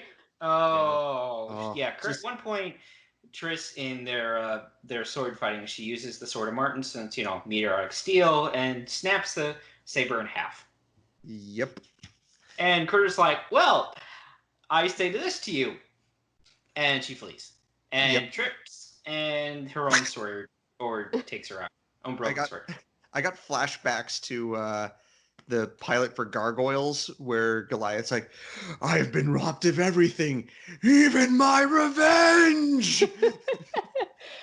Pretty much. She cheated me of my revenge. And Paycheck's like, well, true, but yeah, you didn't want to dishonor Martin's sword. Yes, I did. Both Logalog and Sagax are there to put things in perspective. Where Logalog, it says he gently removed the sword from her grasp. No, she never, Trissy. You defeated her fair and square. And he even says, like, what would you have done if you caught up with her? Like, she had half a sword. You're better than that. I don't want to be. I want my revenge. And Sagax even says, like, she lived and died like a coward. That was the right way for her to go out. You defeated her. Like, you didn't get to land the killing blow, but you crushed her confidence. You defeated her mentally before she took herself out. Great. I've broken your body and your spirit. Time to die. Yep. And all three of them right here are fantastic. I really, and they've been building it. Like, Triss has been full of rage, and in the previous chapter she even said, like, I remember what they did to me. Like, I remember everything I just did in there, and I'm fine with that. Yeah. And yeah, they are correct. Kurta got the dishonorable death that she deserved. Despite all of her rage, He was still just a ferret in a cage. Meanwhile, Scarum is still annoying, but it's very minor at this point, because one of Triss's first action in this fight was to cut him down, but not cut his footpaws, so he's hopping, kind of like a three-legged race. Cut a little bit lower. And Sagex is just like, well, I'm totally good. Or no, it's not Sagex. Scaram's like, well, I'll totally go back to Redwall and tell them I rescued you, and they'll believe me. That's exactly Sage's reaction. Yeah. And then he also uses his axe to cut his football free. I'm fine with that. I think Scaram's funny. No, come on. When he's hanging by his feet, he's like, you're pretty darn good with that saber, and she's just like, yeah, I've practiced, a lot of turnips, but what I really like to practice on is living beasts. He's like, I come from a long line of turnips. You should really see my grandma turnip. She's really going to seed. If it was any other character, I would have found that charming. Instead, I was just like, stop wasting time, kill him, or at least maim him before the heroes arrive. So, yeah, and Sagex, at one point, he struck mute for a few seconds by Scarum just, like, still thinking, like, this is all one big joke, and, I'll totally say I helped in this battle, and Sage actually basically loses his temper and he chases his best friend around the area. Allow me to ask you a question. No, I have this image that I have this image in my head, in my hand cannon. At one point, he drop kicks Scarum into the river. I'm fine with this. Oh my god. He lands face down and doesn't get back up again. Oh, come on, man. So hey, at least I didn't say he was also on fire. So under normal circumstances in one of these books at this point, we'd be like, hey, we still have a big bad to take care of back on the home island, and there'd be at least 20% left in the book. But if you actually look at where chapter 41 picks up, and this is according to my Kindle, we're at 97%, where normally the epilogue takes place. Mm-hmm. Yep, this is the epilogue. My one major problem with this book, and soapbox. So I don't know if this was editorial mandate. I don't know if Brian wanted to end this book differently for a change of pace. Is it a bad change of pace? I won't say it's bad, but it's disappointing thing. One of the things we like to see in these books is that, the big bad gets it in the end, especially when we have an island of a crazy vermin with slaves to free. Mm-hmm. But the remaining 16 pages, again, according to my Kindle, is basically just letter entries, journals, and recollections from various people about getting back to Redwall, burying their dead, getting back to Salamandastron, hi, Mom and Dad, bye, Mom and Dad, going to the island where Triss does her best Mel Gibson impression and shouts "freedom" at the top of her lungs. Woo! And yeah, hi, Papa Vermin. We're just gonna toss you and your palanquin right into the water, and he drowns. Yeah. So. And you know what? This is really disappointing. Mm-hmm. I don't know. Like I said, I don't know if Brian was trying to do something different or this was editorial mandate. We'll never know. But if they want to do something different, there's better ways to do it. And for me, this was just really disheartening to read it this way.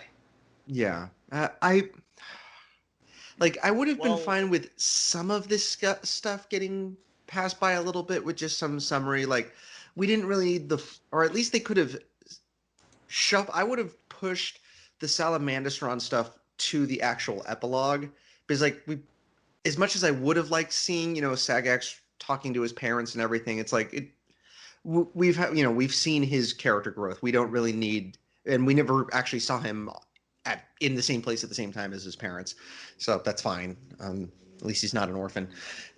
But and there are little things I like during all this, but like what I would have done is had the return to Redwall, so poor Shog could at least get like a full-on funeral scene, and them saying like, now we're heading off to Riftguard. Then you could have skipped right to them arriving at Riftguard. That's fine, and do that whole sequence and then cover everything else in the epilogue. I would have been fine with. The one thing I will say I did really like in this was the Sleeve's firsthand account of the freeing of Riftguard is phenomenal.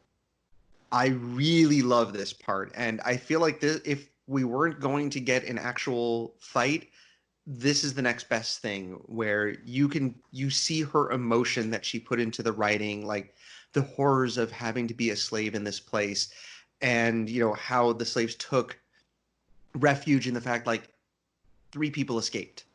They escaped. Even if they don't come back, we have this hope that they got away and we were able to help them get away. And then when Triss and everyone arrives, just her pure elation when like reliving that moment. This part was fantastic. Mm-hmm. I won't deny that. Yeah. That's really good.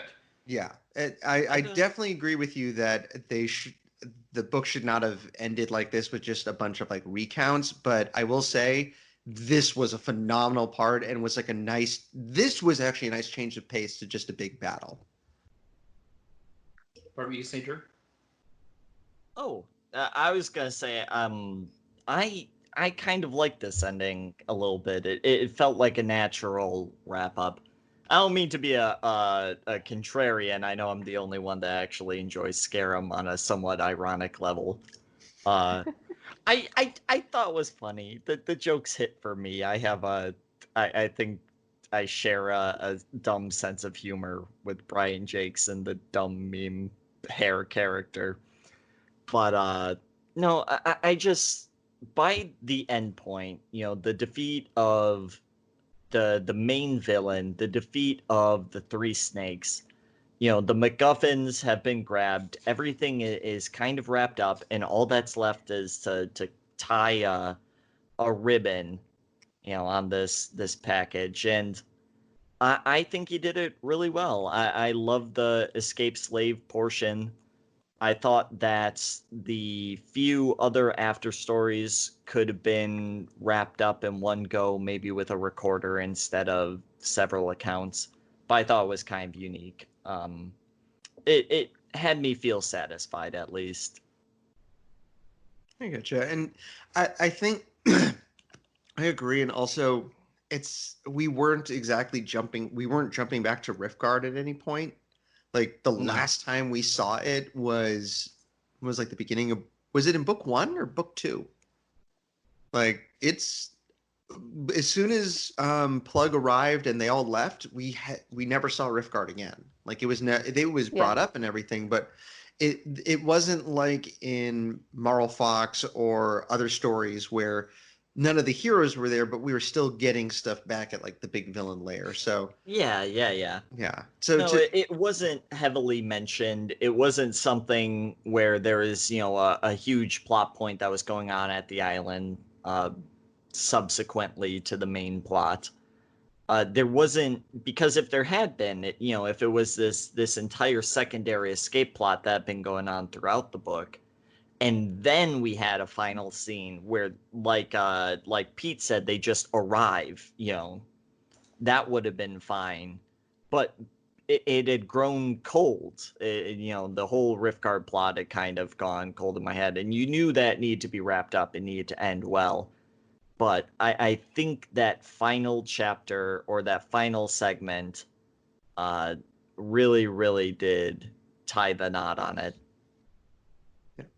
And I like a lot of the stuff that they cover in these portions. Like I thought it was really cool that Chirk became the Scholar of Redwall. Like I thought that was really neat. Yeah. And that Grubbage got accepted. Like he was never a real bad guy, and they're like, you know what, you're not too bad. We'll let you hang out, and he even agrees to help them get to Riftguard. Yeah. And scare him. Yeah. Yeah, well, and I like the fact that Kruva and Mokug stay at Riftguard to help make new lives for themselves and the former slaves. Like, has grown up, and that he's willing to take responsibility. Yeah, your audio really glitched there, dude. What? Your audio glitched really badly there. Okay, I don't know what to do about that. So no, we can't do. Yeah, you were understandable, but okay. It sounded like you were an 80s computer. So yeah, and mentioning Grubbage, yeah, that's kind of a rare thing, that fact that we see a great character who basically he basically not only does he stay at Redwall, he's well liked. Here's a rat who is at Redwall, and they don't instantly distrust him. Yeah. And I also liked that Sagax decided to stay at Redwall at the end, and that one of the main things he focused on was establishing a better connection between Redwall and Salamandastron. Saying he'd actually bring his parents out to the Abbey. Yeah, I thought that was a really good idea. And for me, like, even though it doesn't get to that point, like, it makes me believe that he'd try to, like, once he eventually becomes the next Lord of Salamandastron, that's something he would like to keep going. Well, in the meantime, we got this opening for Badger Mother. He'll do. Put a bonnet on his head, like, there you go. I could see him being good-humored about that, though. Yeah. I feel like Sagax, like, really grew up throughout this book, and in one of the epilogue parts, they mentioned that Marola, his mother, was like, you've grown a lot. Like, he is very different by the end of the book, and I really liked that. Yep. Yeah, like, I don't know. I didn't mind all of these journals terribly. Scarum ship log was a bit long, but I think that's just because I'm sick of Scarum, so that's probably why. I skipped it. Yeah. I mean, we do learn from there that they go back to Peace Island and that they see Welfo, and I mean, that was nice, but not, I don't think, necessary. And then obviously the Salamandastron one was sweet, like from Lady Marola's perspective. I really liked Sleeves, as we've said. I do kind of wish we would have seen Triss's battle, just because I just feel like I think there's a lot to her character, but we don't see it in the first, like you guys are saying, the first 2 books. We really don't see a lot of her, which is why some people think she's a Mary Sue, and I strongly disagree. But yeah, I don't agree with that either.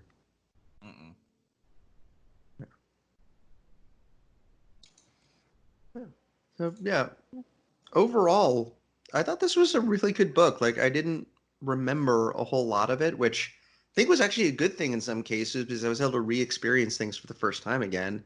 At least it felt like it. I mean, unfortunately, I did remember Shog's death, and so I was like dreading it, and like every time it mentioned throughout it, like Shog being awesome, or Triss, like, oh, I'm so glad Shog is with me. I was like, oh.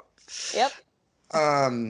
And we had some nice shakeups, like the status quo too. Like, we had very different villain dynamics in this one. You know, we had a good large ensemble cast, which honestly, I feel like this book should have just had a different title. Because like for a book called Triss, we don't really see her a whole lot of times.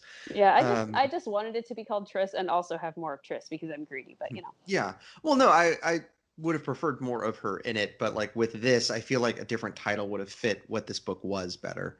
Yeah. We even got a lot of character out of the villains too. Like I said multiple times, we got underlings that actually had a time to shine. Like Vorto was really impressive. Yeah. The adders were terrifying. They were. And I agree. Yep, the build up to them was great. And we had a lot of great characters like Triss, Sagax, Logalog, Shog, Skipper, Kruva. I really liked all of them, and I mentioned like earlier, like I have to say one of my single favorite moments is Logalog, Sagax, and Triss like going after Kurta, and Logalog being the one like, okay, I get that things are terrible right now. Let's make sure your friend didn't die in vain. Let's do what he wanted you to do. Let's go after them and stop them. And they do. And I like the fact that this Logalog got that moment. Like, we get a Logalog and a Skipper in a lot of these books, but it's nice to see it when they differentiate themselves from prior iterations. Yep. The last few Logalogs and Skippers I really liked, actually. Yep. Yeah. And this is we didn't have Gaussum in the last two books, right? We did in Long Patrol and Marl Fox, we did, but not in Tagron. Right. That was it. So it was nice that even, now that they've come back, like they were great in this one. Logalog and all the Gaussum were fantastic. Yeah. And again, I really liked Sagax's character development throughout this whole book. Yep. And yeah, I definitely agree with Katie that I wish we would have gotten more of her. Yeah. And one thing about Triss, like I don't know if it was on the Redwall forums or some other Redwall discussion that was happening. People were complaining that how did Triss learn the blade? We never saw her learn the ways of the blade. But I was like, well, we never saw Matthias either learn the ways of the blade, but nobody's complaining about that. This is true. So that's just my soapbox about that. Yeah, I would say she's been around. So obviously she's been around weapons her whole life. Drufo most likely would have told her plenty of stories of her father and how he fought. And also I feel like Martin was kind of helping to guide her towards Redwall. Like we could even say maybe Martin's sword helps like impart like a knowledge to people. Maybe. I mean, her dad was also a great swords beast, so maybe it's like a thing, like a sort of a natural talent she has as well. Yeah, and in all honesty, how good was Kurta really? Like, we never really saw her get into a duel all that much. Most of the time when she killed someone, she caught them by surprise, or it was someone who couldn't fight back. Like, this was the first time we really saw Kurta fight someone straight up in a sword duel. And the fact that Triss was also just had the emotion on her side. She had the heart on her side. Whereas Kurta was just like, oh God, I have to face this person who I've basically put through hell her entire life. She's not going to stop until she takes me out. So no, I do think like all of a sudden she was really good with it, but I'm fine with it because just that sequence was really, really good. And heck, like we can even say like didn't know how to use the sword. Look at Sam Kim and Salamandastron. What sword experience did he have? None. Yeah, exactly. So I'm fine. I am fine with that. And like I said, the confrontation between her and Kurta was fantastic. All right. Well, that just wraps that book up, and we've kind of all indicated our opinions on it. So we're still in summer, and you know what? I think we need a summer food episode. Woo! Sure. I'm moving next week. I'm gonna break my kitchen trying to do this. I'm gonna try and bring on the mods of Ari Layla since they've talked about wanting to come on the show forever. So I'll let them know when they're. And after summer food, I think we are gonna do Lumhedge. Mm-hmm. And depending on the pace of the year, of course, October is. I mean, it should be no surprise what we're doing for October this way, folks. Castaways and the Flying Dutchman, Book 2. Yes. And we still, at some point or another, we do have the Martin the Warrior season from the animated series. Oh my I think our talked about plan, which can change, was we were going to do that after Doomlight. Okay. Yeah, I couldn't remember when we were doing it. I just remember we were going to get to it at some excited. point. And yeah, that'll be the last cartoon we do. And then I'm sure we're going to do the actual video game at some point too, in earnest. Yeah. I'd love to do the Scout. And Escape the Glimmer. The Gloomer. Which is, what species was the Gloomer? A water rat. Yeah. Very big water rat. So yes, we're gonna go ahead. We'll get to that too. In the interim, Jeremy, where can they find us? You can find us online at recorderonthewall.com. We are on Apple Podcasts, Google Play Podcasts, and Spotify. We are featured on the Are You Lelia subreddit. We are also on the official Redwall forums. You can get in contact with us through a couple different ways. We have a Twitter account at ROTWpod, as well as our Gmail address, rotwpod@gmail.com. You can go into a graveyard, sneeze twice, and place a bar of dark chocolate on a headstone, and I will appear behind you and answer one riddle. You can play the Song of Storms and... All right, folks, until next time, I'm Pete. I'm Jeremy. I'm Kate.